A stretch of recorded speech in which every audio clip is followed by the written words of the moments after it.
been working in the industry for about 15 years now. And so I'm going to give you a little synopsis of the show beforehand, before passing it off to the creator of the show, Parker, to talk a little bit more about the characters and world building and all that jazz. So our show is called The Erie Crowd. It's a horror comedy sitcom that takes place on a college campus with a magical past located in the history-rich New England area. Vic, our main audience perspective, is starting his freshman year at the college, quickly noticing an otherworldly zealous school spirit. He soon falls into a dark maze of macabre hobbies held by Chaz, a vampire from the campus's first fraternity, Reggie, a disillusioned ghost from the college's first graduating class, and Sarah, a Salem-era witch who leads a coven posing as a sorority. You will also meet all of their friends along the way. Each episode will feature its own conflict that centers around bits of the supernatural character's backstory, what makes the campus significant, how the four main characters interact, and what makes Vic so special and enticing to the magical characters.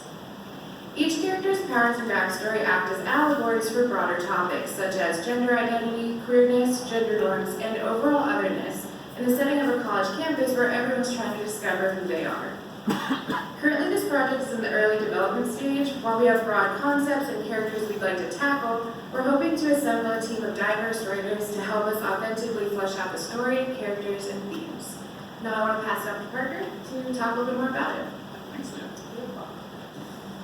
So, hello everybody, how y'all doing today? So I just wanted to talk to you a little bit more about the story of the Erie Crowd, a coming-of-age story for immortals that challenges what is normal. So to start, like I said, it's more of a coming-of-age story involving immortals. So you would think they've all grown up by now, but you'd be surprised what happens in life.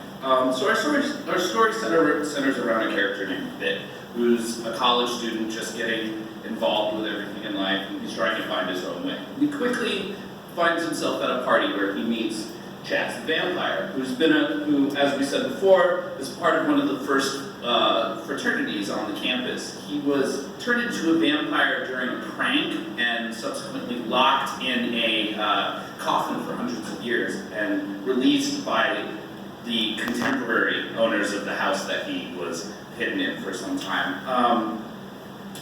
And then Vic also meets someone, as you said before, someone named Sarah. She's a witch who's been around since Salem-era times. She's kind of the boss lady of her crew, of her sorority, who is posing, or of the coven that's posing as a sorority, excuse me.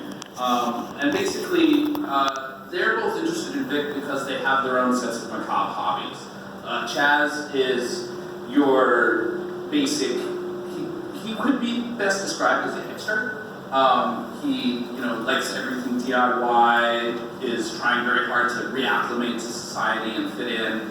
And he's got his sights set on Vic because he wants to make a homebrew DIY bloodline.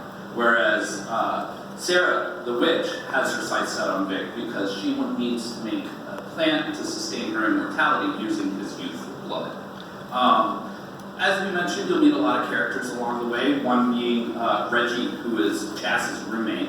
Reggie is also part of the first graduating class of this college campus. He died from partying too hard and is generally, in terms of production, just a voice. He's kind of a narrator character who takes on whatever form they need to, because being a ghost, they don't really consider they have an identity. A little bit about the world that they'll be living in. The college campus would be a typical college campus with some magical quirks here and there, monsters and humans interacting without any explanation as to why, really.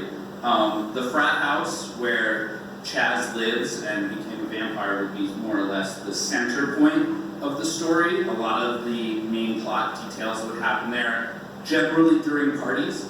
We'll find out that this house has its own slew of history and stories and characters who you don't immediately meet, but are influencing everything that's happening in front of you. Another place that we'll see a lot of is the Sorority House, which is actually where the coven is located. This is kind of a place that is very eclectic but beautiful. You kind of feel lucky being there. And then finally, the town that this all takes place in is your basic college town that isn't totally paying enough attention to what's going on, likes it that way. Definitely has its own quirks. One of the places we were thinking was actually here in Erie because we've got the Tomb of the Vampire. There's an actual witch's circle that was buried in a graveyard here with a bunch of unmarked graves, and it's a college town. We also thought it would be a fun play on the name Erie Crowd. Anyway, that's our short synopsis. We hope you enjoy the idea, and hope you're having a good time today.